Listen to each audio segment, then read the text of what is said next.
Assalamualaikum warahmatullahi wabarakatuh. Selamat pagi, siang, sore, malam pada seluruh audiens, khususnya dari mahasiswa ilmu komunikasi dan tak ketinggalan khususnya kepada Dr. Kinkin Yuliati Subarsa Putri selaku dosen pengampu dari mata kuliah teori komunikasi. Izinkan kami dari kelompok 10 untuk mempresentasikan dari hasil kerjasama kami mengenai materi di teori komunikasi. Boleh, kami terdiri dari 6 personel. Ada saya Muhammad Andika Primanugroho, ada Muhammad Akmal Maulana, ada Katrina Pratnya, ada Siva Nashwa, ada Nashwa Asila, ada Nabila Huwaida, dan juga ada Diva Viva Istiqomah. Next.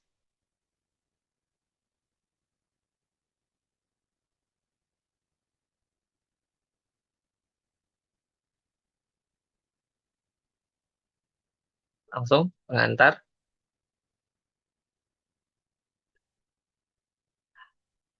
Media berperan penting dalam membentuk budaya dan persepsi masyarakat. Keberagaman mencakup suku, agama, gender, bahasa, serta cara pandang.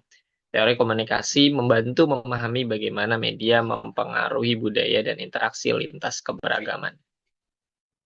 Next.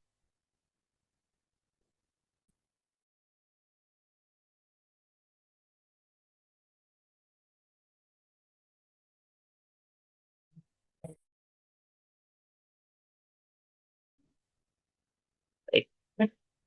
Ya, selanjutnya dari studi kasus penunjukan Purbaya Yudisadewa sebagai Menteri Keuangan dan Sri Mulyani pada September 2025 menjadi sorotan berbagai media internasional termasuk The Straits Times dari Singapura memberi julukan Purba Style kepada Purbaya, menyoroti gagasannya yang blak-blakan serta kebijakan ekonominya yang berani. Dalam analisisnya, The Straits Times menulis bahwa Purbaya menargetkan pertumbuhan ekonomi 6-7% dengan mempercepat belanja pemerintah dan mengalihkan 200 triliun dari bank sentral ke bank komersial. Meski optimis, kebijakan ini kritik karena dianggap beresiko muncul ketidakstabilan. Julukan Korea mencerminkan framing media asing terhadap komunikasi Korea yang dianggap tidak konvensional, berbeda dari pendahulunya Sri Mulyani yang dikenal berhati dan berwibawa di mata pasar.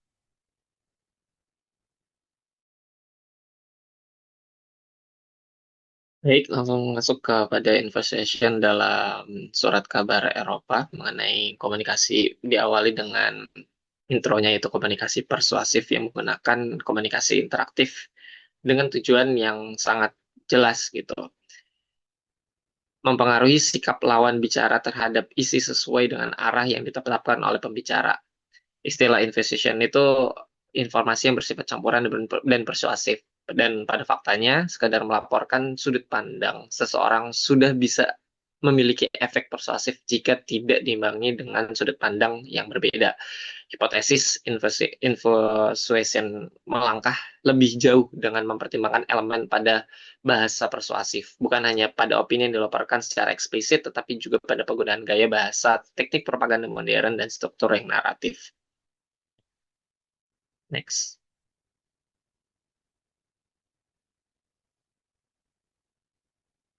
Nah, terbagi lagi menjadi 3 dalam investigation dalam newspaper di Eropa gitu. Diawali dengan logika media, indikator logika ini di antara lainnya yaitu bagaimana liputan berita dan cara penyajiannya. Artikel yang dibahas mengenai peristiwa tertentu mengikuti pola yang khas ditentukan oleh pentingnya peristiwa dan tokoh yang terlibat. Jadi peristiwa dan tokoh yang terlibat ini menjadi fase penting dalam logika yang dimiliki oleh media. Lalu ada pro dan kontra. Kalau dalam kasus yang ada di Kosovo, dalam buku tersebut, dalam sebab tersebut, penggunaan senjata di Serbia itu contohnya menjadi salah satu argumen utama dalam perdebatan publik. Pada awalnya, opini publik belum siap untuk membicarakan intervensi udara.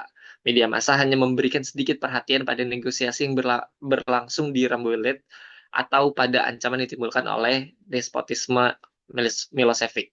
Dan ketika gaya bahasanya, dan dari gaya bahasanya, terkait dengan gaya bahasanya ini, dalam judul berita dapat dikatakan bahwa LPS, yaitu surat kabar Prancis, cenderung menggunakan ungkapan referensial surat kabar Jerman, sedangkan surat kabar Jerman itu meskipun judul mereka tidak terlalu bombastis, banyak manfaat yang tradisi lama aliterasi itu, alterasi.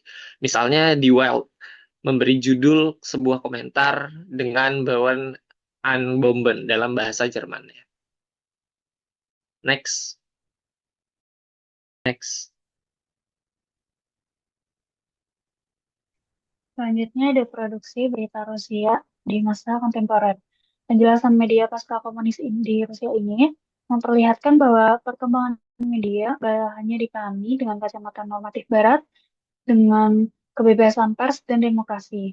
Media di Rusia justru beroperasi dalam sistem kekuasaan yang kompleks saat negara, elit bisnis, pemilik media, pengiklan, dan sumber informasi saling mempengaruhi, berkompetisi, serta beraliansi demi kepentingan mereka sendiri.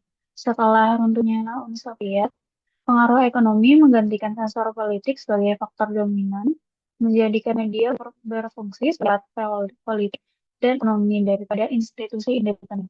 Boleh, Dinas?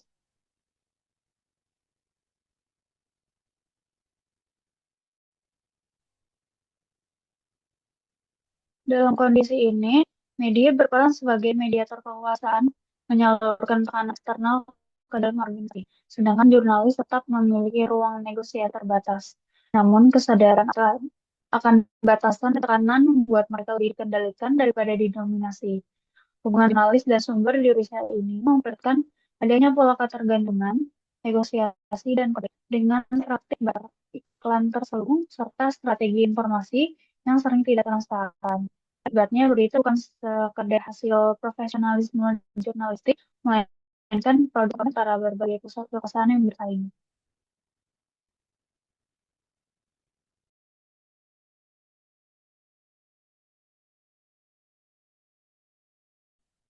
Lalu di subbab European soap operas, the diversification of genre itu menyimpulkan bahwa televisi di Eropa semakin menjadi medium hiburan, dengan fiksi sebagai kategori program yang paling penting. Produksi serial domestik telah berkembang pesat, didorong oleh preferensi penonton, motif ekonomi, dan keinginan untuk mencerminkan identitas budaya lokal. Bab ini menekankan bahwa pemahaman tentang opera sabun Eropa memerlukan apresiasi terhadap interaksi kompleks antara pengaruh global, preferensi lokal, dan strategi produksi yang berkembang. Kaitannya dengan studi kasus, yaitu ada 4 poin. Yang pertama ada peran media dalam mencerminkan dan membentuk identitas budaya dan politik. Sama seperti opera sabun Eropa yang mencerminkan nilai dan isu lokal, media berita juga membentuk narasi yang dipengaruhi oleh konteks budaya dan politik masing-masing negara. Media Singapura yang meliput Menkeu Purbaya dengan julukan tertentu menunjukkan bagaimana media dapat menyoroti aspek tertentu dari figur publik sesuai dengan perspektif dan kepentingan mereka. Poin kedua yaitu fragmentasi dan diversifikasi dalam media global. Seperti halnya pasar opera sabun di Eropa yang terfragmentasi berdasarkan bahasa dan budaya, media internasional juga menunjukkan fragmentasi dalam cara mereka meliput dan menafsirkan berita dari negara lain. Ini menegaskan bahwa tidak ada satu narasi tunggal yang universal, melainkan beragam interpretasi yang dipengaruhi oleh konteks lokal. Poin ketiga yaitu adaptasi dan respons terhadap audiens lokal. Opera sabun Eropa beradaptasi dengan preferensi penonton lokal untuk tetap relevan dan menarik. Dengan demikian, media asing yang meliput berita Indonesia akan menyesuaikan framing dan fokus pemberitaan mereka agar sesuai dengan audiens mereka sendiri yang dapat menghasilkan perbedaan dalam cara berita disajikan dan diterima. Lalu poin keempat dan terakhir, yaitu pengaruh media terhadap persepsi publik dan politik. Baik opera sabun maupun media berita memiliki kekuatan untuk membentuk persepsi publik. Dalam kasus Menkeu Purbaya, julukan yang disorot media asing dapat memengaruhi citra dan persepsi internasional terhadap figur politik Indonesia. Sama seperti bagaimana opera sabun dapat memengaruhi pandangan sosial dan budaya penontonnya.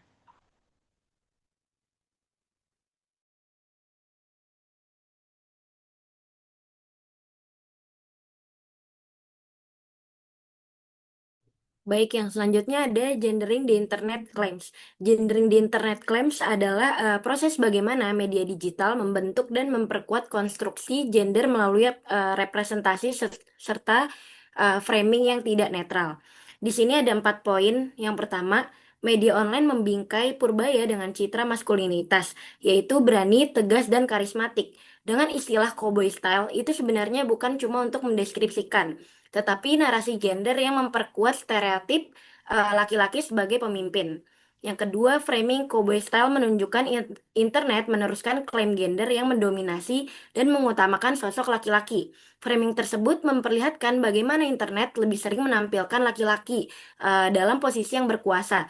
Jadi, klaim gender hegemonik ini menunjukkan dominasi nilai maskulin dalam budaya media.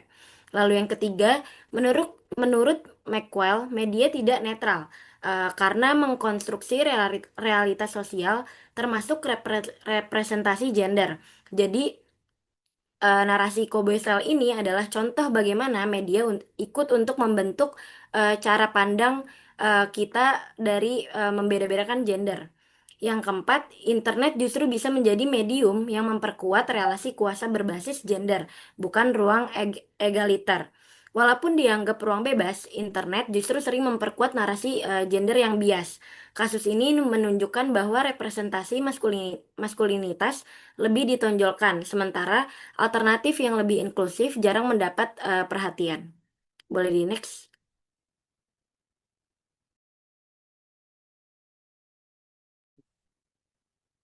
Ya, sekarang masuk ke lifestyle segmentation atau bahasa Indonesia segmentasi gaya hidup. Jadi definisinya itu segmentasi gaya hidup adalah proses membagi audiens menjadi kelompok-kelompok berdasarkan pola mereka dalam menghabiskan waktu, uang, dan juga energi. Intinya sebenarnya semakin kita memahami gaya hidup seseorang, semakin efektif pesan komunikasi yang bisa kita rancang untuk mereka. Nah, adapun di dalam lifestyle segmentation atau segmentasi gaya hidup itu ada evolusi segmentation atau evolusi pendekatan penelitian gaya hidup. Nah, di dalamnya itu ada pendekatan yang menggunakan metode AIO, Activities, Interest, dan Opinions.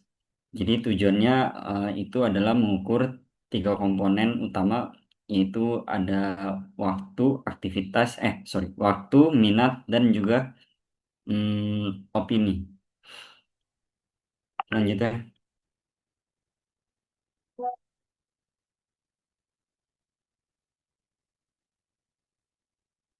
Ya, di dalam segmentasi gaya hidup atau lifestyle segmentation itu ada 3 pilar utama, yaitu ada pertama itu nilai atau value. Ini adalah keyakinan paling mendasar yang menjadi prinsip hidup seseorang seperti keamanan, kebebasan, atau keinginan untuk berprestasi. Selanjutnya itu yang kedua ada visi hidup atau life vision. Ini adalah cara pandang seseorang terhadap isu-isu penting seperti karir, keluarga, atau cara dia dipandang di masyarakat gitu. Nah, terus yang terakhir itu gaya estetika atau estetik style. Ini adalah preferensi visual yang terlihat dalam kehidupan sehari-hari seperti selera berpakaian, desain rumah, outfit check, dan lain-lain. Begitu. Selanjutnya.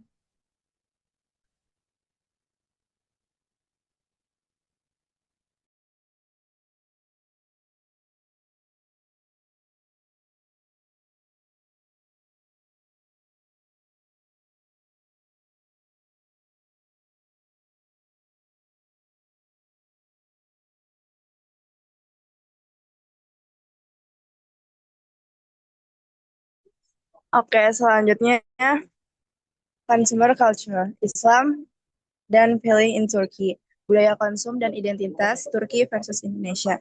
Di Turki, jilbab bergeser dari simbol religius ke politik lalu menjadi komoditas konsumsi. dengan media berperan dalam membentuk citra perempuan berjilbab. Sementara itu, The Straits Times membingkai cowboy style Menteri Keuangan Republik Indonesia sebagai simbol politik, personal branding sekaligus narasi eksotis. Kedua kasus menunjukkan bagaimana media menjadi agen representasi yang menonjolkan gaya dan identitas dalam logika konsumsi. Oke, dilanjutkan ke kesimpulan. Dari uraian teori dan studi kasus, dapat disimpulkan bahwa praktik jurnalisme tidak hanya dipengaruhi oleh kode etik, regulasi, dan dinamika produksi berita, tetapi juga oleh konteks budaya dan strategi framing lintas media. Pemberitaan mengenai narasi cowboy style, Purbaya Yudi Sadewa, menunjukkan bagaimana media internasional seperti The Straits Times dan media ekonomi seperti CNBC dapat menghadirkan makna yang berbeda melalui bingkai kultural dan gaya penyajian yang khas. Konsep infosuasion, produksi berita, serta segmentasi gaya hidup memperlihatkan bahwa media tidak sekedar menyampaikan informasi, melainkan juga bentuk citra, mempengaruhi persepsi publik, serta membingkai identitas tokoh sesuai dengan logika kultural audiensnya. Dalam hal ini, media berfungsi sebagai arena negosiasi antara etika jurnalistik, kepentingan ekonomi, serta konstruksi budaya yang dilekatkan pada pemberitaan. Dengan demikian, analisis framing lintas media penting untuk memahami bagaimana satu narasi lokal seperti gaya komunikasi cowboy Purbaya dapat ditafsirkan berbeda dan dapat resonansi yang lebih luas ketika diproduksi serta dikonsumsi oleh audiens lintas negara. Boleh next. Baik, selanjutnya ada saran, di mana berdasarkan hasil analisis disarankan agar penelitian selanjutnya tidak hanya membandingkan framing lintas media internasional dan juga ekonomi, tetapi juga melibatkan media lokal untuk melihat perbedaan perspektif yang lebih berlapis. Peneliti juga dapat memperluas kajian pada platform digital dan media sosial untuk memahami bagaimana narasi serupa bertransformasi dalam ruang interaktif yang lebih cair. Bagi praktisi media, penting untuk lebih kritis dalam menggunakan bingkai budaya dan gaya penyajian agar tidak terjebak pada stereotip yang dapat mengurangi objektivitas berita.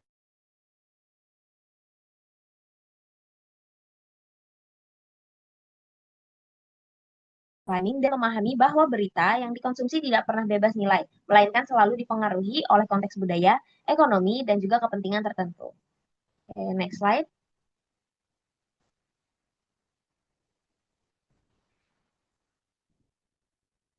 Oke, sekian video presentasi dari kelompok kami. Wassalamualaikum warahmatullahi wabarakatuh.